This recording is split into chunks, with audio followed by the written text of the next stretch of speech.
airdrops. We are looking at tying those in with music, so these will be music and art airdrops for some of our holders. We also have events that will be going off, obviously, partnered events in Ibiza next year that people will have free access to. But really, we are, as we build this out, there are different ways to reward your holders. We are not planning on doing a token at this point. We are more brand driven.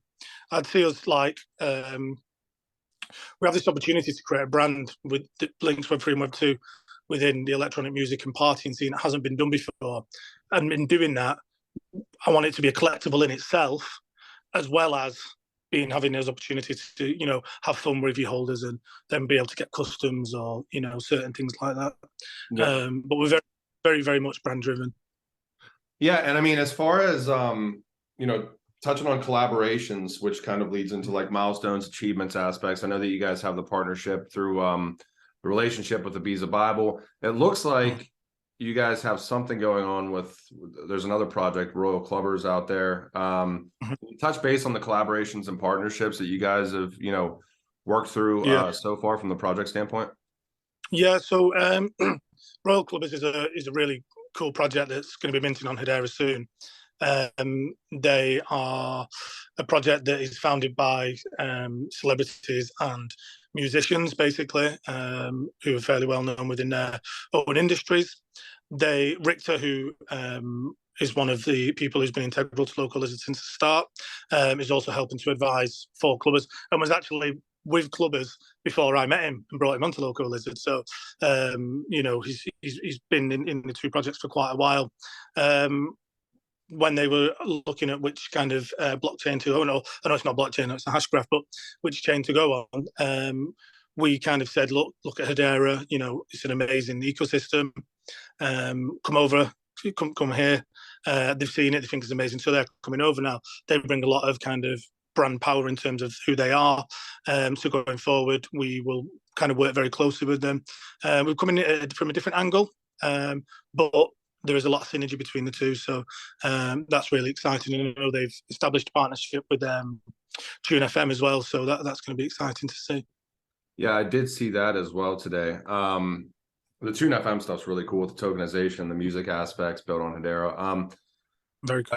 Talking about the future of your project, you mentioned kind of that May timeframe where Ibiza really starts to kind of pick up. Like, can you give us maybe a snapshot of some of the initiatives, maybe drop some, I don't know if you have any alpha to drop, like what you consider would be coming, like, after the new year into kind of the spring time frame, whenever the partnership aspect should hopefully take off, because of just the engagement in that scene. So yeah, so excuse me, so at the moment, Ibiza Bible has been posting some videos, some general content that they would normally post, which has been sponsored by Loco Lizards through the partnership that we've established. Now, I think, and I'm going to be starting to share this with the community, but I think we are going to be approaching 500,000 views or 500,000 eyes that have seen Loco Lizards brand already on their sponsored content. So we are reaching eyes that will subliminally be seeing this content already now. Now, what we start doing is pumping our own content out. Ibiza Bible continues to pump it out across their platforms as well. And a lot of people are going to become familiar with the brand, become familiar with Loco Lizards. So into December now and going into January is really where we want to start establishing our own platforms and getting our own content out on our own platforms to the point where it's once, twice posted daily, good content that's edited well. So that will continue January, February, March, April through to May.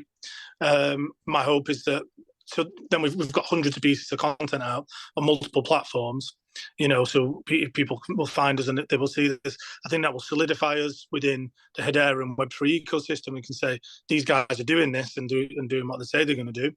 The goal is then in May, because obviously we are partnered with the Ibiza Bible, but we are a global project. So that is where there's a big difference there. Now, in May, I want to send multiple creators to multiple islands in Europe. This is my hopes and goals, so that we've got people kind of creating content in Kavos, or people creating content in Napa, as well as people creating content in Ibiza.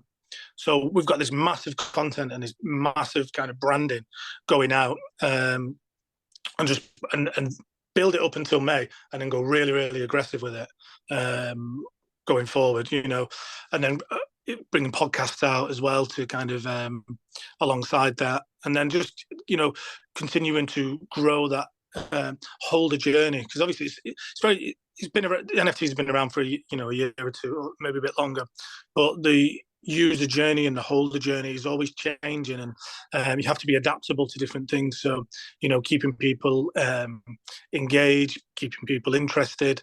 You know, that's how that, and that sometimes we're learning about that. Some things that we already know how to do. So, it's part of a journey as well, I would say. Yep.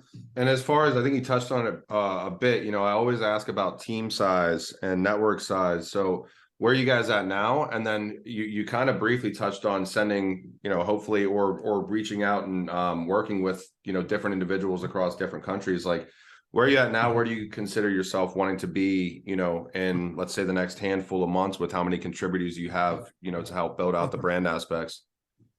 Yeah, so I think we're going to be good for where we want to be in the coming months, and then obviously as we approach the summer, we will have a drive on bringing in more creators to help us kind of get the brand out even further, which will obviously, if the more content we've got, we'll probably need another editor as well to help edit that content, because it's a lot of work.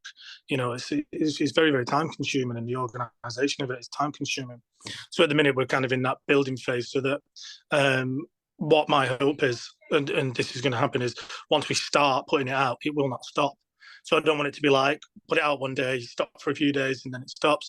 This is why it's taken us a little bit of time to kind of start it, really, because because it's just going to be an engine that keeps turning then. Yeah, no, I really appreciate it, Chief. And again, thank you so much for your time. So do you have any links that you'd like to drive people towards, as far as, you know, people that are watching this that may not have known about Loco Lizards? Is it the Twitter? Is it the Discord? Is it the site? Maybe touch base on like where you would like people to come to learn as much about the project as possible. Yeah, I think your Discord is always the best place to go. You know, it's where your community is. It's where your information is. Obviously, Twitter is like your shop front, I guess. But Discord is, you know, where it's at. When obviously, as the time goes on and we build these Web2 brands out, we will be trying to bring them to Discord and building that community, because that's where your strength comes from. So yeah, go check out the Discord. Obviously, check out the Twitter as well. And if you like what you see, then obviously go to Zeus and get your Loco Lizards. Well, thank you so much, Chief. I appreciate your time this morning, and definitely look forward to talking again in the near future. Yeah, thank you for having me.